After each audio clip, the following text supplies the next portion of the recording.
एक चीज दिमाग में रह गई सत्य साहब, आपने कहा बैंक्स पसंद आ रहे हैं, एक्सिस बैंक तो पसंद है ही, इसके अलावा इंडसइंड बैंक तो ज्यादा एक्सिस बैंक पसंद था, तो वो क्यों नहीं चुना, इंडसइंड क्यों चुना? आशीष जी, एक्सिस मैंने लास्ट वीक दिया था। लास्ट वीक मैंने दिया था, तो सोचा अभी भी कि वही तेजी का मूड उसमें बना हुआ है, लेकिन आप इंडसइंड बैंक बदल के कुछ ऐड करना चाहते थे फ्लेवर, इसीलिए। हाँ, लास्ट वीक अगर आपको याद है, मुझे लगता है मैंने वेडनेसडे या थर्सडे दिया था। 1000 के आसपास ब्रेकआउट मिलेगा और ये इतना टारगेट है, तो मैंने सोचा कि रिपीट हो जाता है, इसलिए थोड़ा चेंज। परफेक्ट है। चलिए भाई, अब खबरों वाले स्टॉक्स की तरफ बढ़ा जाए। हर्षदा, आपको आपकी स्क्रीन पे नजर आएंगी, दिल्ली से लक्ष्मण भी जुड़ेंगे, तो दोनों से खबरों के स्टॉक्स जान लेंगे। आगे तड़का ऐड करने का मन है भाई, फेस्टिव मूड है। हर साल आज के दिन हम लोग विघ्नहर्ता स्टॉक्स लेते हैं अगले एक साल के लिए। दुख दर्द दूर करने वाले कौन से? दुख दर्द दूर कैसे होता है? जब पैसा जेब में आता है। तो पैसा आएगा कैसे? वो ये मदद करेंगे सारे के सारे। आज के ट्रेडिंग पिक्स हो गए एक साल के लिए, आज से बढ़िया वाले आइडियाज इसी पैनल से जान लूंगा, लेकिन पहले हर्षदा के पास चला जाए। लक्ष्मण कोट पहने डॉक्टर साहब, बताए नहीं थे कि आज हम लोग सब फेस्टिव मूड में है। ये बाइडेन पे चिपक गए, ये G20 पे अटक गए। कुछ बोल नहीं रहे, बोले सुना ही मुझे डॉक्टर साहब ने बताया नहीं, मैं आप लोगों को मुझे आप लोगों को देख भी नहीं पा रहा हूं मैं। लक्ष्मण के पास जाने वाला हूं। दरअसल विंडफॉल टैक्स का बढ़िया सा अपडेट फोर्टनाइटली आया लक्ष्मण के पास, पहले हर्षदा के पास। और सबसे पहले जिस स्टॉक को हमने कुछ डिस्कस करना शुरू कर दिया था, टाटा स्टील। हर्षदा, क्या एक्चुअल खबर है? टाटा स्टील, आपको याद होगा, इनके पोर्ट टैलबर्ट प्लांट में कंपनी जो एग्जिस्टिंग फर्नेस है उसे इलेक्ट्रिक फर्नेस में तब्दील करना चाहती थी। उसके लिए अतिरिक्त फंड्स की जरूरत थी। अब यूके गवर्नमेंट के साथ काफी समय से चर्चा हो रही थी। अब फाइनली डिसीजन आ गया है कि 1.25 बिलियन पाउंड यानी कि 125 करोड़ पाउंड यहां पर पोर्ट टैलबर्ट में इन्वेस्ट होता हुआ दिखाई देगा। इसमें यूके सरकार तकरीबन 500 मिलियन पाउंड्स का दरअसल एक ग्रांट दे रही है, और बाकी का जो पैसा है जो रफली 700 मिलियन पाउंड है, जो आप औसतन 70 करोड़ पाउंड गिनेंगे, वो टाटा स्टील की तरफ से आता हुआ दिखाई देगा। माना यही जा रहा है कि कंपनी अब यहां से करीब 3 मिलियन टन प्रति एनम वाला इलेक्ट्रिक आर्क फर्नेस दरअसल वहां पर सेटअप करती हुई दिखाई देगी। अब इसको लेकर काफी समय से चर्चा हो रही थी। सवाल यही है कि ये 700 मिलियन पाउंड जो टाटा स्टील को डालने हैं वो कहां से आएंगे। तो कंपनी बेसिकली कह रही है कि वो इंटरनल अक्रूवल्स के जरिए दरअसल इस पर्टिकुलर 70 करोड़ पाउंड को फंड करती हुई दिखाई देगी। ध्यान रहे कि बेनिफिट्स क्या है। तो बेसिकली जो यूके का बिजनेस है उसको लेकर लॉसेस ज्यादा देखने को मिले थे। अब तक के कार्यकाल में सिर्फ 2 दफा इन्होंने प्रॉफिट बनाया है। अब ये बिजनेस प्रॉफिटेबल, सस्टेनेबल और स्केलेबल होता हुआ दिखाई देगा। कंपनी का ये कहना है ज्यादा कैपिटल एफिशिएंट रहेगा। साथ ही साथ कंपनी कह रही है कि जो करंट कैश लॉसेस है वो आगे चलकर पूरी तरह से यूके ऑपरेशन से निकाल दिए जाएंगे या फिर एलिमिनेट होंगे। कंपनी ये भी कहती है कि करीब करीब न्यू फैसिलिटी सेटअप होने के बाद हायर स्प्रेड्स रहेंगे। कितने हायर स्प्रेड्स रहेंगे? वो लगभग 150 to 170 pounds per ton spreads और बेहतर होने के आसार हैं। कंपनी का बेसिक इरादा है कि आने वाले 10 सालों में यानी कि एक दशक में ये अपने डायरेक्ट एमिशंस करीब 50 मिलियन टन से कम करते हुए दिखाई देंगे।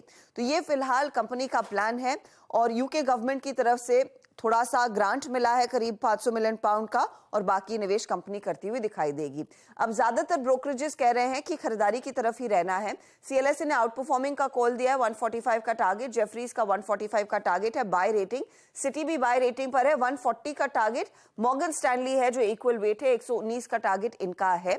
लेकिन काफी समय से इस पर्टिकुलर डेवलपमेंट का इंतजार था, अब वो फाइनली आ चुका है। 36 महीने लग सकते हैं उसे इवेंचुअली अंजाम लेने में, लेकिन ये एक बड़ी डेवलपमेंट है टाटा स्टील के लिए, और यहां से होपफुली जो प्रॉफिटेबिलिटी यूरोप बिजनेस से आने का इंतजार था वो दिखाई देगी।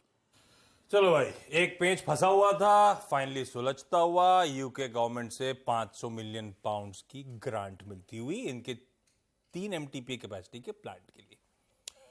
ये कहानी है टाटा स्टील की। पर डिस्कस हुआ था भाई, ऑलरेडी चला हुआ है। कुछ हद तक मेटल्स का आउट परफॉर्मेंस और कुछ हद तक इस डील की सुबुगाहट। ऐसे में मानस चार्ट्स पे दरअसल टाटा स्टील कैसा प्लेस्ड, हमने तेजी अच्छी बुनाई थी। हो सकता है अब देखते हैं रिएक्शन कैसा रहता है, हो सकता है सेल ऑन न्यूज का दिन बन जाए। आप किन लेवल्स को वॉच आउट करोगे और अब तक चार्ट में किस तरह की सुबुगाहट है? किसी भी नजरिए से देखे, चाहे वो मीडियम टू लॉन्ग टर्म के हिसाब से हो या तो शॉर्ट टर्म के हिसाब से हो, अभी तक का सेटअप तो बहुत पॉजिटिव है। एक शॉर्ट टर्म चार्ट पे एक फ्लैग पैटर्न बन रहा है, और अगर यहाँ पर आपको 135 रुपए के ऊपर के ब्रेकआउट देखने को मिलेंगे, तो उसके ऊपर आपको कम से कम 20 रुपए की रैली देखने को मिलेगी। तो अभी का सेटअप पॉजिटिव है, इसलिए मेरी राय में तो आप अपनी पोजीशन में बने रहिए। फ्रेश खरीदारी 134-135 रुपए के ऊपर करेंगे, उसके ऊपर 20 रुपए का मूव आपको देखने को मिल सकता है। अभी की जो पोजीशन है वहां पर आप बने रहिए, 124 रुपए का स्टॉप लॉस लगाइए। कंडीशनल बाय जिनके पास है होल्ड करेंगे, और तेजी करने का मन हो, एंट्री करना है तो 134 135 के जब वायलेट करे जोन उसके ऊपर जाए, तब दरअसल वो कंडीशनल बाय तब खरीदना है टाटा स्टील को। इस बीच अब एक काम करें, लक्ष्मण के पास चला जाए और समझ लिया जाए वो जो फोर्टनाइटली रिव्यू हुआ है, हर 15 दिन में समीक्षा होती है कच्चे तेल के भाव की, और उसके लिहाज से विंडफॉल टैक्स और बाकी वो सेहत वगैरह डिसाइड किए जाते हैं। लक्ष्मण को फुल फ्रेम में डालिए जरा। अरे बगल में रखी थी क्या? मैंने सोचा कि चेंज कर लो, वरना फिर अब दोबारा आएंगे नहीं मेरे पास, इसलिए मैंने बदल के तुरंत में तैयार हो गया कि आप समय दें कम से कम मुझे। चलिए लक्ष्मण, आपको भी फेस्टिव ग्रीटिंग्स भाई। ये फोर्टनाइटली रिव्यू क्या कहता है? आप सभी को भी, आप सभी को बहुत सारी शुभकामनाएं और फेस्टिव ग्रीटिंग्स में। दिल्ली में खास तौर से खास आयोजन हो रहा है इस बार, हम लोग नए संसद भवन में पूरे सांसद जाएंगे, तो इस पर चर्चा बाद में करेंगे। लेकिन ये जो फोर्टनाइटली रिव्यू है वो मुझे लगता है कि अपेक्षा के अनुरूप रहा। जिस तरीके से क्रूड ऑयल की प्राइसेस बढ़ रही थी, लग ही रहा था कि विंडफॉल टैक्स बढ़ेगा, और विंडफॉल टैक्स अच्छा खासा बढ़ा है। जो क्रूड ऑयल पे विंडफॉल टैक्स है वो आपको करीब 49% से ज़्यादा बढ़ गया, 49% से ज़्यादा बढ़ा है। वो 6,700 रुपये प्रति टन था, जो बढ़ करके अब 10,000 रुपये प्रति टन पहुँच गया है। और डीजल पर एक्सपोर्ट ड्यूटी इसमें थोड़ी सी कटौती की गई है, 50 पैसे प्रति लीटर की, 6 रुपये प्रति लीटर थी, अब उसको घटा करके 5.5 रुपये प्रति लीटर कर दी गई है। पेट्रोल पर कोई बदलाव नहीं किया गया, यानी पहले की तरह उस पर किसी भी तरह की कोई एक्सपोर्ट ड्यूटी नहीं लगी रहेगी। एटीएफ वहां भी 50 पैसे की एक सांकेतिक कटौती की गई है। 4 रुपये प्रति लीटर पहले एक्सपोर्ट ड्यूटी होती थी, वो अब घट करके 3.5 रुपये प्रति लीटर एक्सपोर्ट ड्यूटी हो गई है। जब हम विंडफॉल टैक्स और एक्सपोर्ट ड्यूटी की बात करते हैं तो बता दूं कि तकनीकी तौर पर इसको SAED कहते हैं, स्पेशल एडिशनल एक्साइज ड्यूटी कहते हैं, जिसको सरकार ने यहाँ पे बदलाव किया है और नोटिफिकेशन जारी हो गया है, और ये 1 तारीख से ये लागू भी हो गया था। और अब जो है सो देखना है कि आने वाले दिनों में जिस तरह से क्रूड की चाल रहेगी, फिर अगले फोर्टनाइटली में इस हिसाब से बदलाव किया जाएगा। 49.25% का विंडफॉल टैक्स में उछाल बढ़ाकर 10,000 रुपए कर दी गई है। आपको याद होगा ONGC जब क्रूड $2 उछला था तो भी पॉजिटिवली रिएक्ट नहीं कर रहा था, इवन फ्राइडे को लाल निशान में कामकाज कर रहा था, तो कुछ हद तक तो बाजार एंटिसिपेट कर रहा था, क्योंकि कच्चा तेल के जिस तरह से दाम फट रहे थे, ये फोर्टनाइटली रिव्यू में दिक्कत आनी है।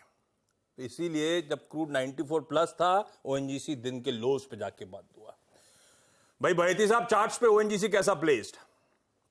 जी आशीष जी, इनफैक्ट फ्राइडे को भी हमने देखा एक प्रॉफिट टेकिंग ऊपर लेवल से आई, 192 का जो एक रेजिस्टेंस एरिया था, वहीं से एक सेलिंग इसमें देखने मिली और स्टॉक 190 के नीचे ही जाके क्लोज दिया है।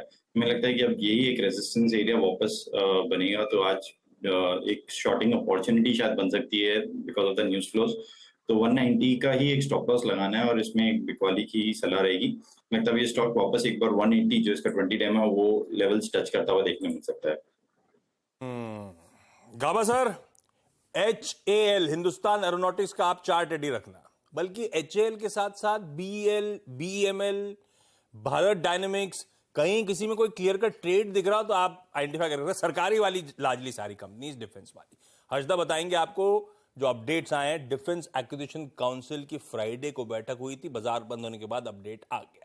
हर्षदा, क्या कहता है वो अपडेट? 9 कैपिटल एक्विजिशन प्रपोजल्स को अनुमति मिल गई है DSE की तरफ से, और करीब करीब ये पूरा अमाउंट जो है वो 45,000 करोड़ का है। अब इसमें अलग अलग जो ऑर्डर्स हैं या फिर जो अलग अलग प्रोडक्ट्स अक्वायर करने हैं DSE के इस अप्रूवल के बाद, उन पर फोकस करते हैं। शुरुआत हिंदुस्तान एरोनॉटिक्स के शेयर के साथ करेंगे, जहां पर DSE ने अप्रूवल दे दिया है कि 12 सुखोई विमानों का प्रोक्योरमेंट वो कर सकते हैं। साथ ही साथ यहां पर एक बार हाल दिखाइएगा, एक एक करके देखते हैं वो सारी चीजें, क्योंकि कई सारे डेवलपमेंट्स हैं। हाल को 12 सुखोई विमान दरअसल अक्वायर करने हैं, साथ ही साथ डोनिया एयरक्राफ्ट का अपग्रेडेशन भी करना है, तो वो स्टॉक सबसे पहले रेडार पर रहेगा। अब आते हैं बीडीएल पर। बीडीएल के लिए Dhruvastra short range air to surface missile के अप्रूवल, प्रोक्योरमेंट की अप्रूवल मिल चुकी है। उस लिहाज से आप भारत डायनामिक्स का शेयर रेडार पर रखेंगे। भारत फौज भी रेडार पर रहेगा, क्योंकि डीएसी ने अप्रूव किया है दरअसल light armoured multipurpose vehicles LAMV को अक्वायर करने के लिए। भारत फौज के साथ टाटा डिफेंस दरअसल इन व्हीकल्स को बनाती है। BEML पर भी ध्यान रखेंगे, क्योंकि यहां पर गन टोइंग व्हीकल्स जो हाई मोबिलिटी व्हीकल्स रहती हैं HMV, उनको दरअसल खरीदने की मंजूरी मिल गई है और इस कारोबार में BEML है। कोची शिपयार्ड भी रेडार पर रहेगा, क्योंकि नेक्स्ट जनरेशन सर्वे वेसल्स के प्रोक्योरमेंट के लिए अनुमति मिल गई है और ये लार्जली कोची शिपयार्ड के हाथ ही अब तक बिजनेस आता हुआ दिखाई दिया है। इसके अलावा BEL को भी उस 45,000 करोड़ में से कुछ हिस्सा मिल सकता है integrated surveillance and targeting systems के लिहाज से, लेकिन BEL वैसे भी अलग से खबरों में है, क्योंकि BEL को कोची शिपयार्ड की तरफ से 2118 करोड़ तक का ऑर्डर मिलता हुआ दिखाई दिया है। साथ ही साथ 886 करोड़ के अतिरिक्त ऑर्डर्स भी BEL के हाथ लगते हुए दिखाई दे रहे हैं। BEL ने यह भी अपडेट दिया है कि वो अब तक FY24 में इनकी जो ऑर्डर बुक है वो करीब 14,384 करोड़ की है। तो BEL के लिए अलग डेवलपमेंट्स है और बाकी कंपनियां वैसे भी आप रेडार पर रखेंगे, क्योंकि डिफेंस एक्विजिशन काउंसिल ने 45,000 करोड़ तक के 9 कैपिटल एक्विजिशंस को दरअसल अप्रूवल दे दिया है। बढ़िया है भाई। 45,000 करोड़ रुपए सब indigenous manufacturing, basically military hardware procurement के लिए मंजूरी आती हुई। और एक रिपोर्ट कहीं पढ़ रहा था, रिपोर्ट क्या थी, आर्टिकल्स न्यूज़पेपर के वीकेंड पे, कि उस मीटिंग में राजनाथ सिंह साहब रक्षा मंत्री ने कहा है कि जो हमारा एम्बिशियस इंडिजिनाइजेशन का प्रोग्राम है अब उसे अपग्रेड करने का वक्त है। अभी तक 50% इंडिजिनस कंटेंट होता है, इसे बढ़ाकर 60 से 65% मिनिमम कर देने का है, तो और आत्मनिर्भर भारत की तरफ तूल पकड़ेगा भाई साहब। ये अच्छी खबर इस पूरे स्पेस के लिए। गाबा सर, चार्ट्स पे किसी में कोई ट्रेड वेट दिख रहा है क्या? इनमें से कई सारे स्टॉक्स फ्राइडे को हरकत में ऑलरेडी आने शुरू हो गए थे। बिल्कुल। अच्छा, स्टॉक जो मुझे पसंद है एक्चुअली वो है भारत फोर्ज। ये स्टॉक मुझे पसंद है, 1134 के आसपास ट्रेड कर रहा है। जो मूव मिला है उसके हिसाब से लगता है इसमें हायर जोन देखेंगे, 1500 के जोन नजर आते हैं अगर आप लंबा टाइम फ्रेम लें। स्ट्रॉन्ग सपोर्ट जोन 1000 1050 पे है। इसमें जब भी कोई डिप्स मिल जाती है भारत फोर्ज में, एक बाइंग अपॉर्चुनिटीज है, बाइंग सेटअप है, मोमेंटम है और सेफ स्टॉक लगता है भारत फोर्ज। भारत फौज भाई, सरकारी वरकारी छोड़ के गाबा सर सीधे भारत फौज पे पहुंचे, जो हर्षद मेंशन कर रहा था एक बेनिफिशियरी हो सकता है। एक खबर में भी था फ्राइडे को, मेरे ख्याल से पैरामाउंट वाली डील का अपडेट, पैरामाउंट वाला करार को और बढ़ाने का अपडेट भी आ रहा था, इसी हरकत में था। और अब फिर आज अड़ा पर रखिए स्टॉक को। अच्छा, लक्ष्मण है ना, लक्ष्मण ने हिंट दिया था कि वो पार्लियामेंट का स्पेशल सेशन, मैं उनके पास जाने वाला हूं, उससे पहले हर्षद के पास चला जाए वापस। डाबर, इसने एक एनालिस्ट मीट करी थी, क्या कह रहा है मैनेजमेंट हर्षदा? बेसिकली कंपनी कह रही है कि मीडियम टर्म में वो डबल डिजिट रेवेन्यू ग्रोथ दरअसल हासिल करने पर काम कर रहे हैं, तो वो स्टॉक आप रेडार पर रखेंगे। कंपनी ये कहती है कि FY25 ऑनवर्ड्स ये EBITDA मार्जिन करीब 20% से ज्यादा डिलीवर करती हुई दिखाई देगी, इस तरफ लक्ष्य इनका है। FY24 में भी ग्रोथ पिकअप देखने को मिलेगा, क्योंकि ग्रामीण इलाकों में कुछ इंप्रूवमेंट, कुछ बेहतरी देखने को मिल रही है, उसका फायदा इसी वित्त वर्ष में दिखाई दे सकता है। कंपनी का टारगेट कर रही है कि यहां से आगे डोमेस्टिक ग्रोथ जो है वो करीब 1.5 गुना बढ़ाती हुई दिखाई देंगे। अब इस पर कुछ ब्रोकरेज रिपोर्ट्स भी आई हैं। CLSA ने टारगेट प्राइस रखा है 620 का, आउट परफॉर्मर की रेटिंग है। मॉर्गन स्टैनली ओवरवेट का करार दे रहा है, 600 का टारगेट। जेफरीज हालांकि कह रहा है कि वो सेल साइड पर ही रहेंगे, लेकिन टारगेट जो है वो करीब 565 के आसपास का है। मिला जुला ब्रोकरेजेस का अपडेट आता हुआ, देखते हैं डाबर इस एनालिस्ट कॉन्फ्रेंस टेक अवे से कैसे रिएक्ट करता है। अच्छा था, टेक अवेज तो अच्छे हैं, double digit growth medium term में टारगेट कर रही है कंपनी। मैं बाकी के स्टॉक्स न्यूज़ के पास हर्षदा के पास वापस जाऊंगा। पहले अब जरा जो लक्ष्मण कह रहे थे, इस हफ्ते का एक और की ट्रिगर है वो जो स्पेशल सेशन आज से शुरू होने जा रहा है पार्लियामेंट का। आज से शुरू होगा, फ्राइडे तक चलेगा, 5 दिन का।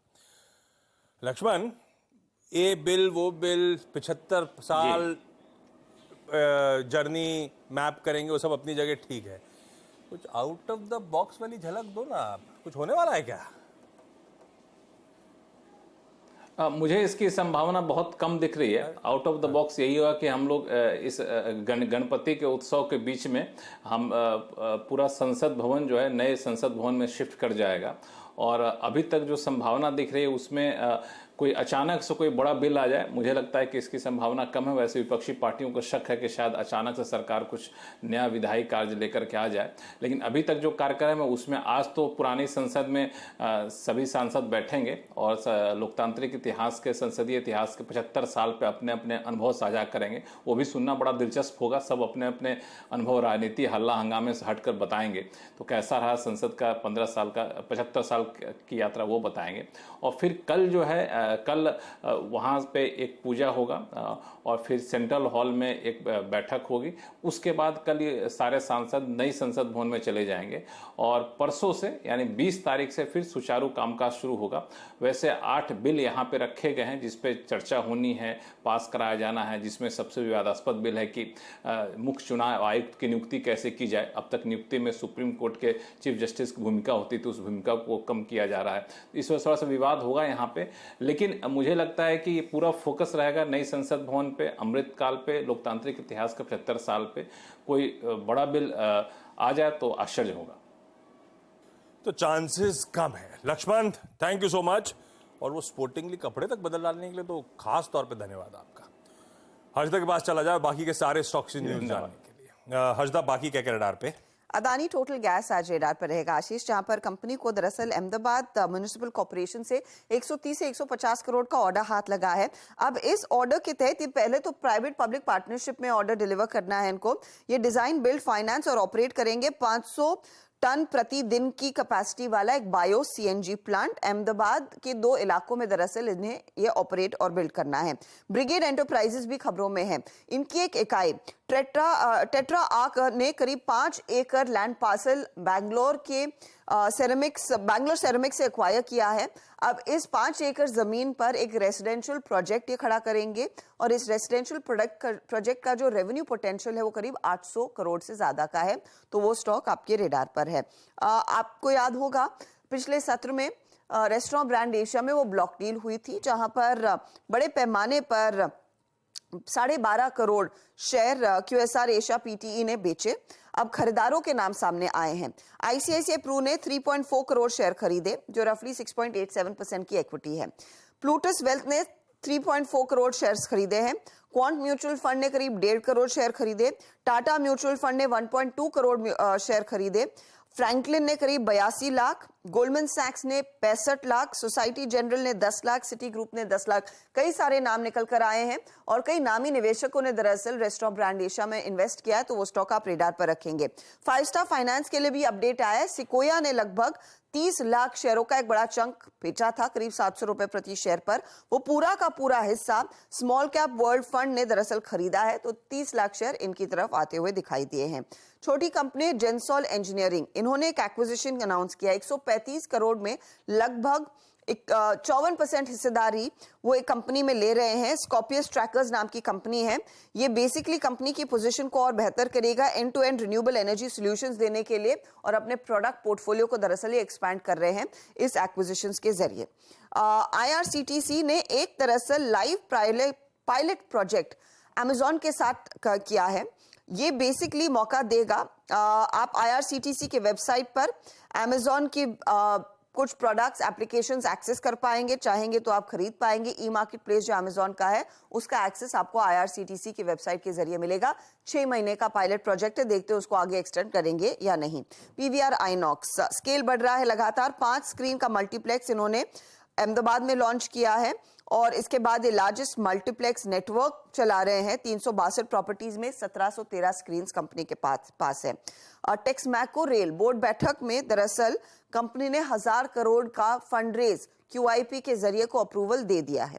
धनलक्ष्मी बैंक भी रेडार पर रहेगा। इनके एक इंडिपेंडेंट डायरेक्टर ने रिजाइन किया है और जिस वजह से रिजाइन किया है वो डिटेल सामने है। ये कंपनी बेसिकली पर आरोप ये है कि एक विसल ब्लोअर ने आरोप लगाए कि कुछ अनएथिकल कंडक्ट हुआ है बैंक के बिजनेस में।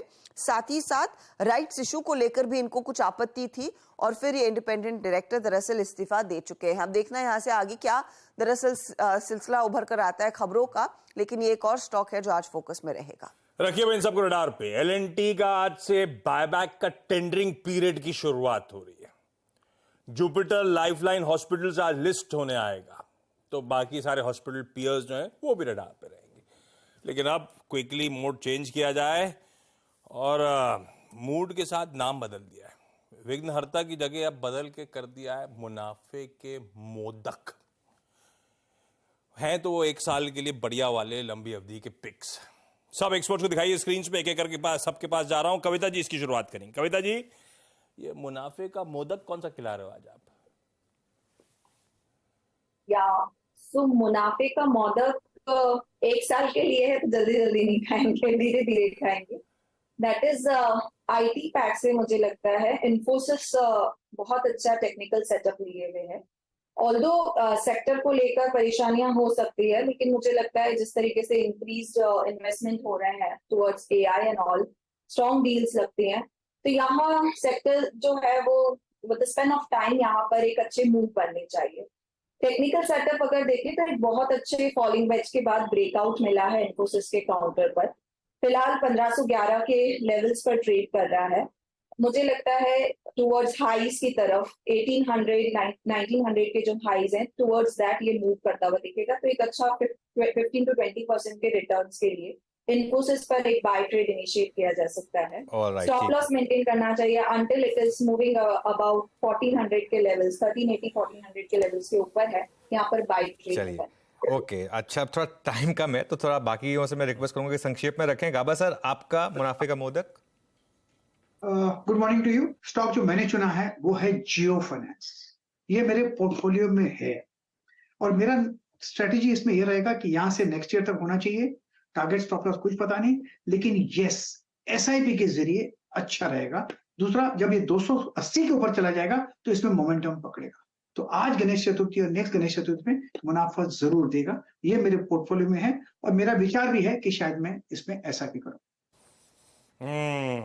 डिस्क्लेमर के साथ जियो फाइनेंशियल्स है गावा सर का मुनाफे का मोदक। सतपुते साहब आपका? जी देखिए, मेरी नजर फार्मा पे और फार्मा में अगर एक देखे तो जायडस लाइफ। जायडस का स्ट्रक्चर बहुत बढ़िया स्ट्रक्चर है, तो आई थिंक ये 640-45 के आसपास कैश में है। जो भी डिप ले इसे बाय करें 600 के स्टॉप लॉस के साथ। मुझे लगता है ये पिछले अगले 2-3 महीने में ये करीबन 700 प्लस का टारगेट लेके हम काम करेंगे। तो Zydus life is a buy. Life हो गया राजेश सतपथे का पिक। मानस, आप क्या पिक कर रहे हैं? देखिए, वोल्टास में खरीदारी करेंगे। यहाँ पर ट्रेंड रिवर्सल है मीडियम टर्म चार्ट पे, इसलिए वोल्टास में खरीदारी करिए। 830 रुपए के स्टॉप लॉस से खरीदारी की जा सकती है और 1050 के टारगेट आने वाले 3 से 6 महीने में स्टॉक दिखा सकता है। साहब, आज का आज का नहीं, इस साल का मुनाफे का मोदक। जी आशीष जी, रिलायंस इंडस्ट्रीज में खरीदारी की सलाह रहेगी। बहुत अच्छे स्पॉट पर अवेलेबल है और आज अगर कोई गिरावट मिलती है विंडफॉल टैक्स के न्यूज के कारण तो एक और अच्छी अपॉर्चुनिटी बन जाएगी स्टॉक में लॉन्ग जाने के लिए। हमें लगता है कि 2370 का एक स्टॉप लॉस लगाकर इसमें पोजीशन बनाने की सलाह रहेगी। दिवाली तक या शायद इसी साल के अंदर अंदर 2650 तक के लेवल्स इसमें देखने मिल सकते हैं। और फाइनली गौरांग सर, ये गणपति की स्थापना हो रही घर पे क्या? दिल में होने चाहिए और दिमाग में होने चाहिए। अरे तो फिर हमेशा बहुत बहुत धन्यवाद। अच्छा, शुरुआत कर रहा हूं आज के मुनाफे के मोदक के साथ। 1 साल के लिए फंडामेंटली स्ट्रॉन्ग आइडिया। बहुत बहुत धन्यवाद आशीष, आप सभी को शुभ प्रभात। CNBC आवाज के दर्शक, आपको मंच पर उपस्थित सभी महानुभावों को गणेश चतुर्थी की शुभकामनाएं। तो एक विकल्प जो है वो हमने सीमेंट क्षेत्र से ACC को चुना है। 2350 का लक्ष्य। ACC के पास करीबन 17 सीमेंट उत्पादन करने वाली क्षमता है और 82 रेडी मिक्स कंक्रीट उत्पादन करने की क्षमता है। और हमारा जो मानना है, सीमेंट क्षेत्र मेरे ख्याल से काफी चर्चा में रहेगा। तो ACC विकल्प है, लक्ष्य है 2350 का। भाई हो गया बढ़िया से मुनाफे के मोदक। किसी इन्फोसिस, किसी जियो फाइनेंस, किसी जायडस लाइफ, वोल्टास, रिलायंस और ACC को रखिए अपने रडार पे। 1 साल में ये स्टॉक शायद यहां से बढ़िया कमाई करा के दे। इस नोट पर मुनाफे की तैयारी को समेट रहा हूं। शुरुआत पहला सौदा की।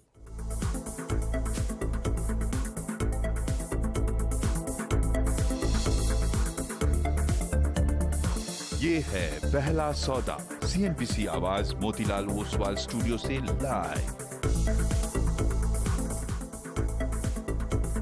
CNBC आवाज मोतीलाल ओसवाल स्टूडियो में आपका स्वागत है। तैयारी करेंगे पहला सौदा की और वीरू को भी जोड़ लेते हैं शो में। वीरू, गुड मॉर्निंग और आपको भी गणेश चतुर्थी की बहुत बहुत शुभकामनाएं।